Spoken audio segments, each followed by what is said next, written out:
제가 아주 오래전에 어느 교회에서 목회를 하는데 한 젊은 엄마인데 자매님이 찾아왔어요.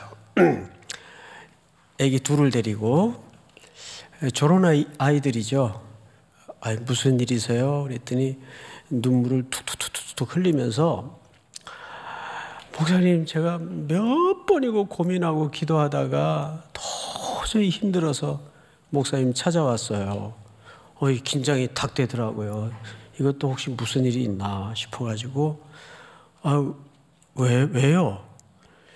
제가 아주 얼굴을 낯익은 자매예요. 오래 다녔고 아마 청년 때부터 있다가 결혼을 해서까지 머물러 있는 분인데 무슨 일이세요? 그랬더니 아무래도 교회를 옮겨야 될 것 같아요. 가슴이 철렁 내려앉는 거예요. 목사는 아무리 교인이 많아도 한 사람이 교회를 떠나겠다 그러면 가슴이 떨어져요. 그냥 무슨 일이 있었어요? 그랬더니 자기가 지금 집이 안양인데 애 둘을 데리고 3번을 갈아타고 온다는 거예요. 게다가 신랑은 별로 믿음도 없고 갈 때마다 뒤통수에다 대고 그냥 면박을 날리는데 이것도 1, 2년이지. 그리고 무엇보다도 애들이 크니까 도저히 그 두 아이를 업고 걸리고 너무 힘들어가지고 아무래도 집 가까이 교회 근처로 옮겨야 될 것 같아요. 그래서 사정을 쭉 길게 얘기하더라고요. 그래서 제가 듣고 아주 나이스하게 그럼 옮겨야 되겠네요. 그랬어요. 그런지 기도하고 헤어졌어요. 근데 그 다음 주에 또 나타났어요. 그래서 왜 그러냐고 그랬더니 막 화를 내는 거예요. 어떻게 성도가 다른 교회로 옮기겠다는데 말리지도 않고 그렇게 한 방에 가라 그러냐고. 너무 상처를 받아가지고 한 주 내내 힘들었다는 거예요. 내가 그렇게 목사님 섬기는 교회에 이렇게 오랫동안 다녔는데 그래 거짓부릉이라도 한 번은 잡아야 될 거 아니냐고. 그때 제가 아차 하면서 내가 틀렸다. 그렇지. 그게 맞는 거지. 그래서 당황은 했지만 아주 순발력을 발휘해서 절대 떠나지 말라고 바로 태도를 돌변해가지고 절대 떠나지 말라고 목숨 걸고 다니라고. 그래서 그 자매가 애 둘이 다 클 때까지 교회를 꾸준히 안양에서, 여기가 어딥니까 서울이, 2번 3번을 갈아타고 그렇게 교회를 다니면서 더 열심히 다니고 신앙생활을 하더라고요. 그게 제게는 참 큰 교훈이 됐습니다. 한 영혼에 대해서 내가 이렇게 목양적인 태도보다는 인간적인 아주 나이스하게 하려고. 나이스가 밥 먹여줍니까? 그게 제가 틀렸던 거예요. 그 다음에 이제 어느 남자 집사님이 왔어요. 자기가 인사드리러 왔대요. 어디 가세요? 그랬더니 경남 사천으로 이사를 간대요. 그래서 제가 절대 안 된다고. 거기서 다니라고. 비행기 타고 비행장 가까운데 다니라고. 난 설마 했어요. 비행기 타고 왔다 갔다 했어요. 주일날. 그 나중엔 자기가 너무 힘들어가지고 서울로 다시 오더라고요. 그만큼 목회 현장에서 목사에게는 한 영혼이 숫자의 의미가 아니라 소중합니다. 제가 이렇게 밑밥을 까는 이유가 있어요. 이제 낮에도 제가 1부, 2부, 4부, 5부 시간을 통해서 우리 교회가 내년에 개척할 2 교회의 소식에 대해서 말씀을 드렸어요. 한 분은 목동, 한 분은 마곡 쪽에 이제 깃발을 꼽았습니다. 근데 처음에 개척교회는 재정적인 지원도 참 필요하지만 당연히 그건 지원이 돼야 되겠죠. 그래서 지금 당회에서도 논의 중에 있는데 정말 필요한 것은 멤버예요. 초기 멤버가 참 필요합니다. 낮에는 이렇게 장황하게 설명할 시간이 없어서 제가 미처 말씀은 못 드렸지만 초기에 좀 함께 동력을 만들어갈 수 있는 동지들이 필요합니다. 목동 쪽에, 마곡에. 여러분 갔다가 다시 돌아오는 한이 있더라도 처음에 이렇게 동참해 주실 복음의 동지들, 우리가 지금 선교적 교회라는 차원에서 꾸준히 보냄을 받은 자로 말씀을 듣고 있지 않습니까? 그런 차원에서 여러분들이 기도하시면서, 그래 억지로는 안 됩니다.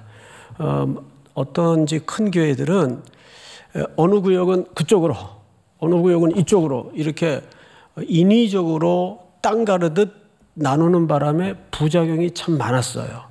근데 이것은 영적인 문제이기 때문에, 그리고 생명에 관한 것이기 때문에 그렇게 인위적으로 분할받듯이 분양하듯이 성도들을 그렇게 구획을 지울 수는 없습니다. 그러나 혹 그쪽 지역이 아니더라도 이 말씀을 듣고 있는 분들 가운데 예수원 교회와 동그라미 교회, 또 이름이 참 한 번 들으면 잊을 수 없는 교회 이름인데 이렇게 동참해 주시면 참 감사하겠고, 결국 교회는 재정이 아니라 사람입니다. 이렇게 동참해 주셔서 그 교회들도 그 지역의 선물처럼 흘러가 잘 쓰여질 수 있도록 기도해 주시기 바랍니다. 아멘. 우리 오늘 요한일서 2절만 나누겠습니다. 18절과 19절. 나머지 분량은 또 다음 주에 나누기로 하겠고. 자, 18절을 좀 볼까요? 아이들아, 지금은 마지막 때라. 마지막 때라는 표현이 등장을 했어요. 그리고 두 번째, 적 그리스도가 오리라는 말을 너희가 들은 것과 같이 지금도 많은 적 그리스도가 일어났으니 그러므로 우리가 마지막 때인 줄 아노라. 두 번 겹쳐서 내용이 반복이 됐어요. 첫째는 마지막 때라는 표현과 두 번째는 적 그리스도라는 표현이에요. 자, 그럼 우선 여기서 이 마지막 때에 대한, 종말에 대한 오해가 한국 사회만큼, 기독교만큼 많이 벌어져 있는 단체도 없습니다. 1992년 10월 28일 날 예수님 오신다 그래가지고 전 세계에 크게 이슈가 되었던 사건이 우리 대한민국에서 있었습니다. 어디 저 강남 쪽으로 기억이 되는데 그 선교단체 위치가 이렇게 반지하예요. 지하. 셔터 내리고 올리고 하는 그런 상가 비슷한 곳에 그 선교단체가 있었습니다. 계속 무슨 주장을 해왔는가 하면 1992년 10월 28일 날 예수님 다시 오신다 해서 그 교회, 그 단체죠. 교회가 아니죠, 사실. 그 단체 그 회원들이 옷들을 다 차려입고 애 손에 잡혀 걸리고 짐 싸가지고 예수님 다시 오신다는 영접을 하러 그걸로 들어가는 겁니다. 이제 휴거된다고.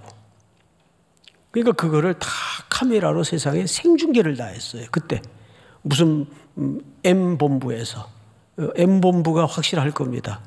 그걸 상영을 다 했어요. 그리고 뭐 인산인해로 사람들이 몰려 난리가 아니었습니다. 12시가 넘어가도 아무 소식이 없어요. 결국 한참 있다가 그 들어갔던 사람들이 멋쩍은 얼굴로 다시 쭉 또 나와요. 근데 왜 안 오셨냐고 그랬더니 답변들이 아주 기상천외한 내용들이었습니다. 계산을 잘못했다고 우리 교주께서. 이게 본부에서 나온 발표입니다. 날짜 계산을 잘못해가지고 또 두 번째는 연기됐다고 이렇게 주장을 하는 분들도 있고. 근데 이런 이단들이 한국 사회에서는 기세가 꺾이질 않아요. 점점 갈수록 더 심화됩니다. 여러분, 왜 말세를 진리전쟁이라고 하냐 하면 잘못된 종교가 한 영혼에 잘못 자리를 잡으면 그 인생이 완전히 피폐해지고 망해버립니다. 몸도 마음도 너덜너덜해지지만은 가산까지 재물까지 다 탕진이 돼요. 그리고 그렇게 온순하고 이쁘던 딸들이 그런데 잘못 들어가가지고 아버지가 데리러 가니까는 당신이 뭔데 기본적인 원초적 윤리마저도 깨버리는 이런 집단들의 쇠뇌를 당하게 됩니다. 만약에 내가 키우는 자녀가 그런 데 빠져서 그렇게 눈을 부라리고 달려든다면 그 부모가 얼마나 절망스럽겠습니까? 기가 막혀요. 안 그래도 요즘 이 세상이 워낙 흉흉해요. 그리고 이상한 사람들도 너무 많이 일어나고. 혹시 여러분 이 용산구에 사는 분들 가운데 이갈이 낙서 아세요? 그 보신 분들 있어요? 이갈이. 이갈이. 이거를 5만 대, 굴다리 밑에 5만 대 다 이것도 큰 스프레이로 뻘겋게 막 낙서를 155군데를 해놨어요. 아마 다니다가 보신 분들이 있을 거예요. 우리 교회 청년들도 이 여청년들인데 그 친한 친구 넷이 다 집이 용산구고 일터도 또 똑같이 용산구에서 대중교통 이용해서 왔다 갔다 하다 보면 그 낙서가 보이는 거. 그러면 단체 창에서 크크크거리고 이갈이 봤니? 그럼 봤다 그러고 대박. 그러면서 이제 그 찍은 거 올리기도 하고 그랬대요.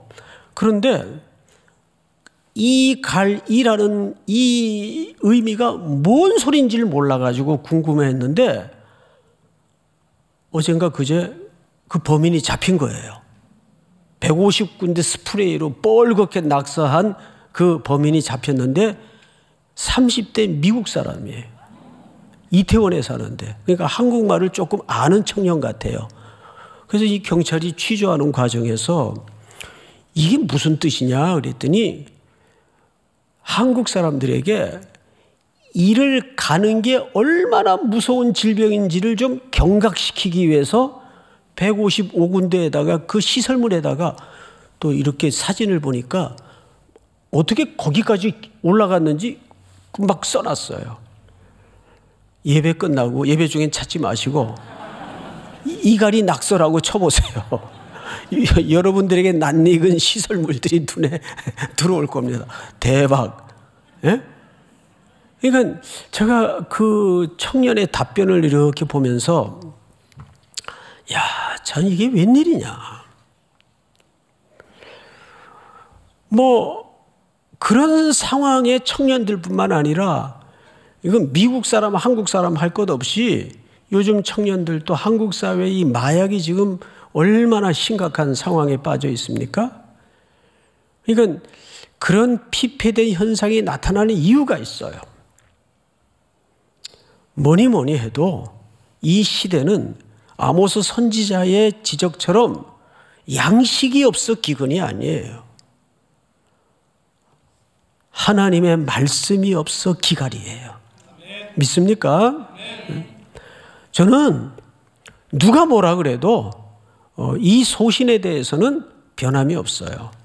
자꾸 시대는 청중들의 펠트 니드가 뭐냐? 거기에 집중해서 이렇게 포커스를 맞추기를 원해요. 그러다 보면 모든 방향이 산으로 갔다 들로 갔다가 갈지자 걸음을 할 수밖에 없어요. 시대가 변해도 흔들리지 않고 변치 않는 진리의 말씀만 옳게 붙들면 어떤 시대, 어떤 변화무쌍한 상황이 우리를 향해 덤벼들어도 절대 중심축이 흔들리지 않습니다. 그 말씀 자체가 능력이라는 사실을 우리 목회자들부터 흔들리지 말고 믿어야 돼요. 믿어야 돼요.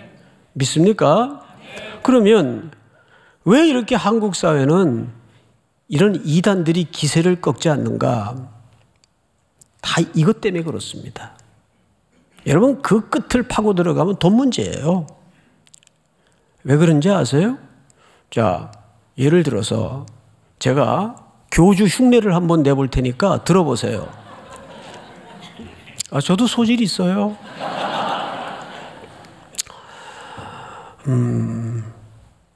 여러분, 어젯밤 제가 계시를 받았는데, 다운표입니다.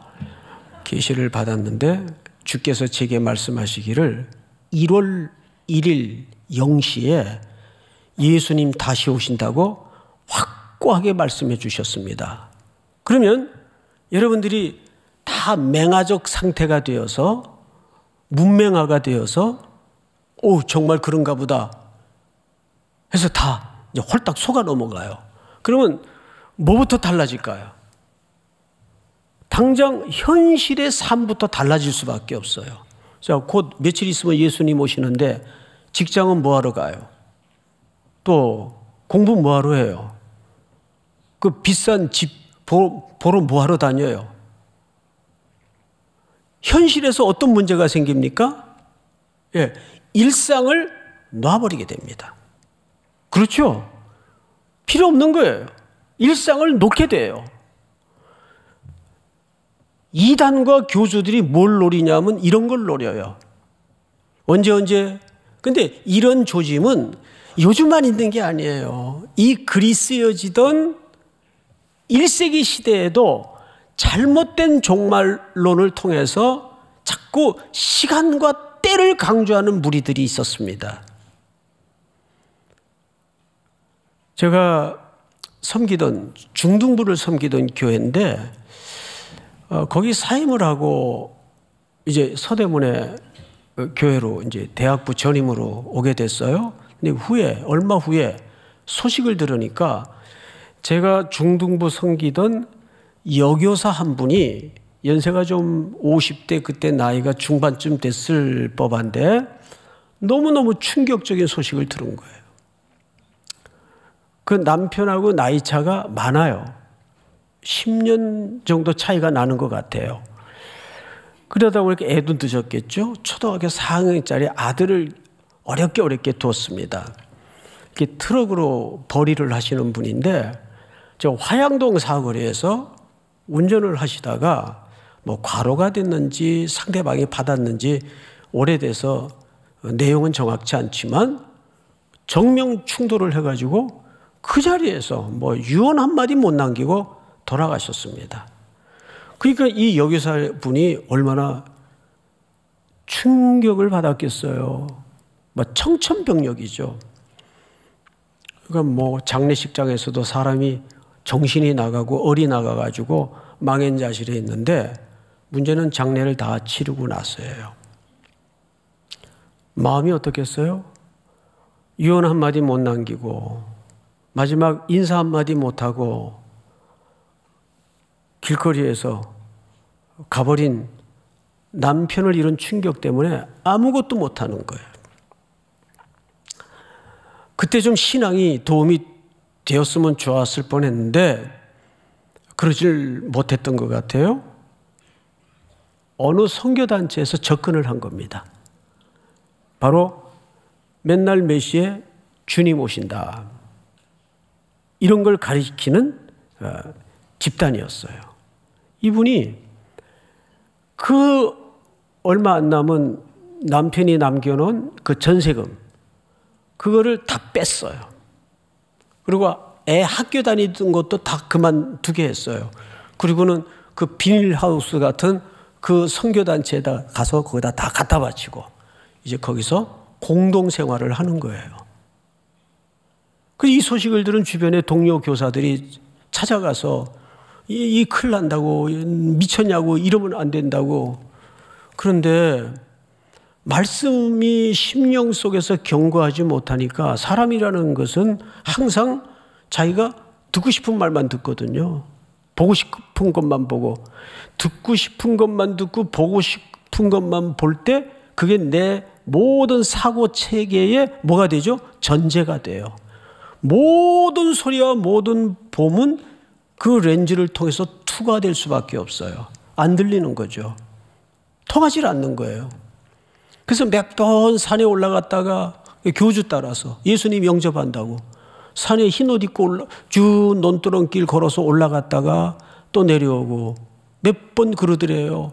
그래서 그 일하는 그 밥 매는 사람들이 왜 다시 내려오냐 그러면 뭐 오늘 밤 안 오실 것 같다고 그러고 또 연기됐다고 그러고, 이게 전형적인 그런 사이비 집단에 써먹는 수법이에요.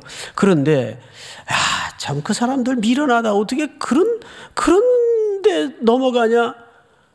웃기지 마세요. 넘어갑니다. 세상 박식하고 똑똑하고 잘난 체 하는 사람들이 거기 다 모여 있어요. 아니 저 교수님이 왜? 교수님들도 그런데 다 앉아 있고 왜 그런지 아십니까? 이거는 학식의 유무의 문제도 아니고, 이거는 배움이 있고 없고의 문제도 아니고, 첫째는 영의 문제입니다. 영의 문제예요. 두 번째는 하나님의 말씀을 통한 심령의 은혜가 있는 사람은 어떤 상황 속에서도 절대 흔들리지 않습니다. 믿습니까?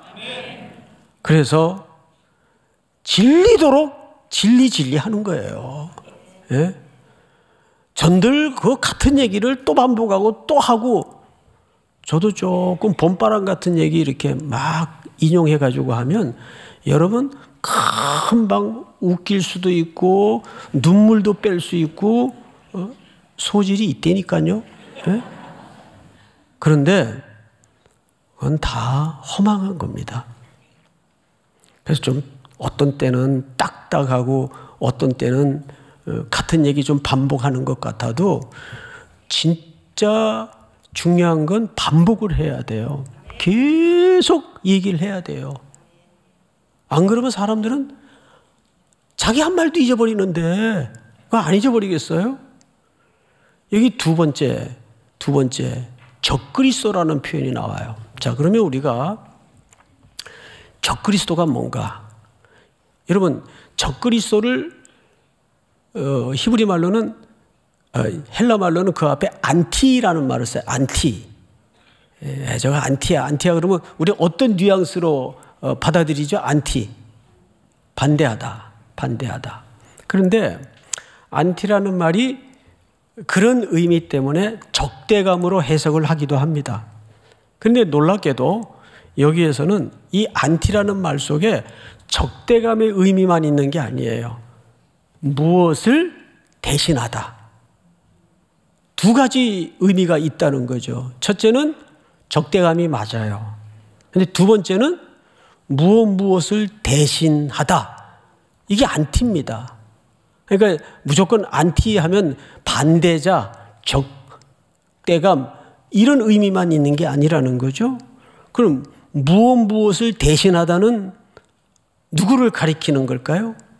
예, 교주들이 전부 끝에 가서는 처음에는 신분이 목사로 출발을 해요. 그 여느 교회 그냥 목사인 줄 알아요. 다 속아요. 그러다가 한참 이렇게 잘 재보다가 이제 완전히 넘어왔다. 저거 잡아놓은 물고기다. 그 마지노선이 탁 걸려서 넘어오면 그 다음에 본색을 드러내는데 사실은 그 메시아가 나다. 이렇게 나오는 거예요. 그러면 여러분 싹 빨려듭니다. 메시아의 실체를 눈앞에서 그 현현을 보잖아요. 금방 빨려들어요. 그러니까 교주들이 되게 마지막 끝은 자기 우상화예요. 내가 메시아라는 거예요. 그래서 내 말만 듣고 나만 바라보면 구원을 얻고 모든 삶의 문제에 아무 염려 걱정이 없다는 거예요. 그러면 마음이 연약하고 사연이 많은 사람들은 마음이 살랑살랑거려요. 그래, 맞아. 어차피 한 세상인데 여기 올인해보자. 도박하듯이 거는 거죠. 이게 얼마나 위험한 짓입니까? 예? 그래서 어느 공동체든지 사람을 자꾸 숭상시키고 어떤 유무용의 모습으로도 높이는 일에 대해서는 경계하셔야 돼요. 우리 삼일교회는 유독 경계하셔야 돼요. 청년들은 청년의 혈기와 열정 때문에 때로는 맹목적인 태도가 나올 때가 있어요. 이게 위험한 거예요. 예수를 무조건 믿으라는 사람은 위험한 사람이에요. 정신 차리고 믿어야 돼. 왜 무조건 믿어요? 질문이 있으면 질문도 하게 하고 정신 차리고 믿게 해야죠. 이 적그리스도라는 건 두 가지 의미가 있다. 첫째는 뭐예요? 적대감. 두 번째는요, 무언가를 대신하는 태도를 얘기해요. 무언가를 대신하는 게 뭐죠? 우상숭배예요. 우상을 섬기지 말라. 계명에 나와 있죠. 근데 그 본 히브리 말의 어의는 내가 섬기는 대상 앞에 다른 것을 두지 말라 그 말이에요. 정확히는 내 앞에 다른 것을 두지 말라. 우리가 하나님을 섬기면서 하나님 앞에 항상 대안을 두고 사는 것도 우상숭배입니다. 이렇게 하다가 조금 수가 틀리면 뭐 이렇게도 해보지. 그건 온전히 믿는 태도가 아니에요. 대안과 여지를 남겨두고 예수님을, 하나님을 믿어서는 안 됩니다. 그냥 좀 이런 표현이 죄송하지만 올인하는 거예요. 신앙이라는 것은, 그래서 차든지 뜨겁든지 하다 그랬어요. 그 말은 뜨거운 것도 좋지만 찬 것도 좋다는 얘기예요. 둘 중에 하나여야지. 그 말이 어디서 나왔는가 하면 라오디게아 교회를 책망할 때 차든지 뜨겁든지 하라. 그 말이 왜 나왔는가 하면 라오디게아 지역은 물이 귀했어요. 라오디게아는 아주 부자 동네였습니다. 개들도 수표를 물고 다닐 정도로 그냥 돈이 넘치는 지역이었어요. 그 당시에 어마어마한 지진이 그 지역을 휩쓸고 지나가서 전부 중앙정부인 로마로부터 지원을 받았어요. 유일하게 그 지원을 거절한 데가 사대교회와 라오디게아 지역입니다. 그만큼 재정적으로 넘쳐 흘렀어요. 근데 뭐든지 완벽한 데는 없잖아요. 반면에 라오디게아 지역에 물이 귀했어요. 그래서 이 물을 어디서 끌어다 썼는가 하면 골로새에서 또 히에라볼리에서 끌어다 씁니다. 이 꼭지가 삼각형으로 돼 있어요. 우리 골로새서 공부할 때 배웠죠? 그러면 거기에서 이 경사를 거기 가보면 이렇게 돼 있어요. 아주 1mm 정도 나게 길게 수로를 만들어요. 그래서 거기서 물을 보내면 천천히 흘러오도록 이 경사를 만들어서 라오디게아까지 연결을 합니다. 근데 예를 들어서 히에라볼리에서 골로새에서 나오는 물들은 뜨거운 온천수예요. 아주 물이 좋아요, 거기는. 그럼 그 물을 퍼올려 가지고 거기다가 실어서 나르면 이 오다가 석회질하고 섞이고 또 그 물이 식어요. 그래서 이거를 마시게 되면 구토가 납니다. 그래서 성경이 뭐라 그랬어요? 내가 토하여내겠다 그랬어요. 차든지 뜨겁든지 하라. 그렇지 않으면 네가 열정이 식었구나. 그래서 나오는 얘기입니다. 그러니까 진리의 문제에 관해서는 all or nothing이지 중간지대는 있을 수가 없어요. 우리는 여러 가지 시대적 위협이 지금 많잖아요. 동성애 문제서부터 또 교회가 신학적으로 먼저 잘 재단하고 분별해야 될, 그래서 그것을 성도들에게 분명한 선을 만들어줘야 될 그런 원칙들이 얼마나 많습니까? 삶의 규범들. 사실 청년들이나 성도님들은 이럴 땐 이거 어떻게 해야 되나 헷갈릴 때가 많거든요. 대표적으로 우리 직면에 있는 문제 중에 하나가 술 문제잖아요. 이 술 같은 건 어떻게 해야 되나? 그냥 이렇게 살짝 한 모금만 마시면 안 될까? 뭐서부터 여러 가지 다양한 방법들을 얘기하더라고요. 선명하게 안 됩니다. 그건 양보할 수가 없어요. 제가 아까 사부 예배 때도 우리 청년들에게 같은 말씀을 드렸는데 술 문제는 건덕이나 건강의 문제가 아니고 신앙 고백의 문제라고 말씀을 드렸어요. 그건 고백의 문제예요. 나를 주관하시고 주도하시는 분은 하나님 한 분 외에는 있을 수 없다. 성령님만이 나를 충만하게 지배하시는 분이시다를 고백하는 싸움이에요. 예수 그리스도의 보배로운 보혈로 구원함을 입은 사람들은 내 인생의 지배권, 이 중추신경, 술이 우리 몸을 타고 흘러들어가면 제일 먼저 제압하는 신경 조직이 중추신경입니다. 거기 딱 지배되면 그냥 사람이 개가 돼요. 네? 그 지배당해서 그래요. 그래서 술 취하지 말라는 말은 술 먹지 말라는 말이에요. 그러면 내 인생에 너를 지배하는 진짜 주인은 누구여야 하는가? 그거를 그런 유혹과 시험이 부닥칠 때마다 우리가 뭐 하자는 거예요? 분별하자는 겁니다. 이거 하나뿐이겠어요? 지금 이 세상의 경제 구조도 너무 복잡해가지고 이런 걸 하는 게 이게 옳은 건지, 경제라는 큰 틀에 전부 막 밀어 넣어가지고 청년들에게, 젊은이들에게, 성도들에게 사행성을 조장하는 것도 경제라는 보험주 안에 그냥 밀어 넣어가지고 속여요. 윤리적인 문제만 아니면 괜찮다, 뭐 이렇게 얘기한다든지. 그런데 우리가 성경적인 잣대로 꼼꼼하게 뒤밀어 보면 이건 하나님의 뜻이 아닐 경우가 얼마나 많습니까? 그럼 이 역할을 누가 해줘야 돼요? 이 교회가 해줘야 돼요. 이 시대에 복잡단안한 사정과 사연 속에 교회가 진리로 그 역할을 해줘야 됩니다. 믿습니까? 자, 마지막으로 19절을 보세요. 19절. 그들이 우리에게서 어떻게 했어요? 나갔으나 우리에게 속하지 아니하였나니. 자, 앞을 잠깐 보실까요? 여기 나갔다는 말이 굉장히 중요합니다. 이 사실 원래 이 의미는 떨어져 나갔다 그 말이에요. 이게 처음에는 자기들도 속고 공동체도 속아요. 이게 딱 나무에 이렇게 접붙여 있는 것처럼 보이니까 교인인 줄 알았어요. 근데 어느 딱 정점의 시기나 사건에 부닥치면 아, 이거 우리 소속이 아니었구나. 그래서 얘 떠났다라는 말은 무슨 의미로도 통용이 되냐면 드러났다라는 말입니다. 실체가 드러났다라는 말이에요. 아, 이거 가짜였구나. 가짜였구나. 나무에 이렇게 쪼매가지고 모찌를 내서 붙어 있는 것처럼은 보였지만 열매도 없었고 변화도 없었고 왜 그럴까 이 가지는. 보니까 가짜였어요. 여기 뭐라고 표현되어 있죠? 떨어져 나갔다. 이게 칼빈의 해석입니다. 19절을 다시 보시면 이렇게 되어 있어요. 그들이 우리에게서 나갔으나 우리에게 속하지 아니하였나니. 그러니까 원래부터 속하지 않은 사람이었어요. 그러다가 못 버티고 나간 거예요. 생각을 해보세요.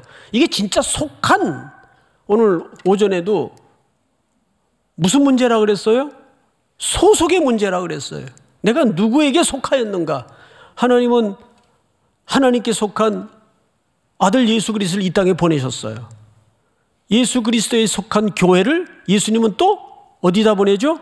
세상으로 흘려보내요. 그게 교회 공동체가 가져야 될 숙제고 과제입니다. 그러니까 결국 우리는 속함의 문제였지. 그 속함의 문제는 곧 영적인 문제예요. 여기 뭐 디그리가 뭐 PhD가 몇 개 있고 하는 사람이 와서 앉아 있더라도 하나님의 진리의 말씀은 이성으로, 논리로, 배움으로, 학식으로 깨달아지는 영역이 결코 아니기 때문입니다. 성령이 그 눈을 열어주지 않으면 우리는 진리를 깨달을 수도 볼 수도 없는 사람들이에요. 죽었던 전제를 잊어서는 안 돼요. 그래서 우리는 원초적으로 뭘 입은 사람들이죠? 보혈의 공로, 십자가의 공로를 입었던 사람들입니다. 그러니까 결국 내가 무엇을 믿고 사는가를 매일 점검해야 됩니다. 돈 앞에 흔들리지 않는 사람은 자유로워요. 가난해도 태도가 당당할 수 있어요. 그런데 돈을 의지하고 살았던 사람들은 돈 앞에 태도가 비굴해지고 심지어는 거짓말까지 하게 되고 돈의 유무에 따라서 바람에 날리는 겨처럼 휘딱휘딱 흔들릴 수밖에 없는 거죠. 그런 것에 전혀 영향받지 않는 신앙생활을 우리가 하려면 이 중심축이 단단해야 돼요. 아주 콘크리트처럼 단단해서 예수께 뿌리내린 심령은 어떻게 될 수밖에 없죠? 어떤 비바람에도 휘청은 할 수 있을지언정 뽑히지 않습니다. 그런데 오늘 여기에서는 그들이 떠나갔다. 그래서 떠나가는 걸 보고 이 가짜였구나. 그걸 분별하더라 그 말이죠. 다시 성경을 마지막으로 보시면 만일 중반절을 보십시오. 우리에게 속하였더라면 우리와 함께 거하였으려니와 그들이 나간 것은 다 우리에게 속하지 아니함을 나타내려 함이니라.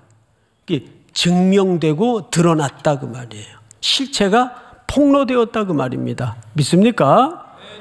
오늘 이 밤에도 또 이상한 외부 선교단체에서 오신 분들 정말 환영합니다. 매일 밤 오셔서 우리와 함께 그리스도 안에서 복음을 듣고 한 몸을 이루어 같이 주의 나라의 풍성함을 경험하는 그분들과 또 우리 공동체가 될 수 있기를 주님의 이름으로 축복합니다. 다 일어나십시다. 나는 믿네. 우리 찬양하십시다.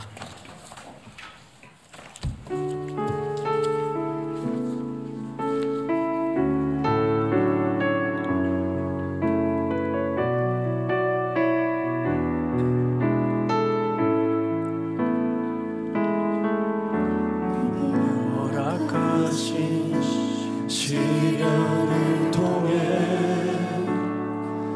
나의 믿음 더욱 강하게 자라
우리 구주, 우리 구주 예수 그리스도의 은혜와 그 성자 예수님을 우리를 사랑하셔서 낮추시어 우리의 수많은 사연에 맞추어 주시는 예수님의 사랑과 성부 하나님의 긍휼하심과 이 놀라운 은혜와 진리를 눈여러 깨닫게 하시고 보게 하시는 성령의 교통하심이 오늘 머리 숙여 경배를 드리며 또 새날을 맞으러 저 문을 나서는 사랑하고 사랑하는 우리 귀한 청년들과 성도들, 해외, 국내, 멀리 출타해 있는 가족들, 복중의 생명까지 영원토록 함께 있을지어다. 아멘.